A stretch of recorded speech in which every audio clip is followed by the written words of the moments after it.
Corona সংক্রমণ রোধে mask ব্যবহার নিশ্চিত করতে খুলনা, বরিশাল, ঝিনাইদহ সহ বিভিন্ন জেলায় চলছে জেলা প্রশাসনের অভিযান। এ সময় মাস্ক ব্যবহার না করা এবং স্বাস্থ্যবিধি অমান্যকারীদের জেল জরিমানা করছেন নির্বাহী ম্যাজিস্ট্রেট। বরিশালে অভিযানের প্রথম দিন মাঠে নেমেছে 13টি ভ্রাম্যমাণ আদালত। সকাল থেকে চলা অভিযানে 4টি প্রতিষ্ঠানকে 4,000 টাকা এবং 11 জনকে 5,800 টাকা জরিমানা করা হয়েছে। মাস্ক ব্যবহার নিশ্চিত করতে খুলনায় অভিযান অব্যাহত রেখেছে প্রশাসন। দ্বিতীয় দিন মহানগরী সহ জেলার 9 উপজেলায় 2 জন নির্বাহী ম্যাজিস্ট্রেটের নেতৃত্বে চলে ভ্রাম্যমাণ আদালতের এই অভিযান। এ সময় 15 জনকে কারাদণ্ড এবং 20 জনকে 12,000 টাকা জরিমানা করা হয়।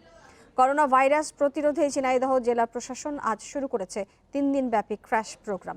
সকালে শহরের পায়রা চত্বরে কর্মসূচির উদ্বোধন করেন জেলা প্রশাসক সরোজ কুমার। করোনা মোকাবিলায় 12 নভেম্বর পর্যন্ত চলবে এই কর্মসূচি।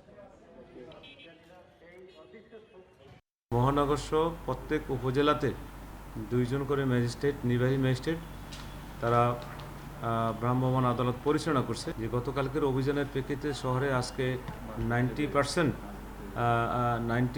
জনগণ প্রায় মাস্ক পরছে।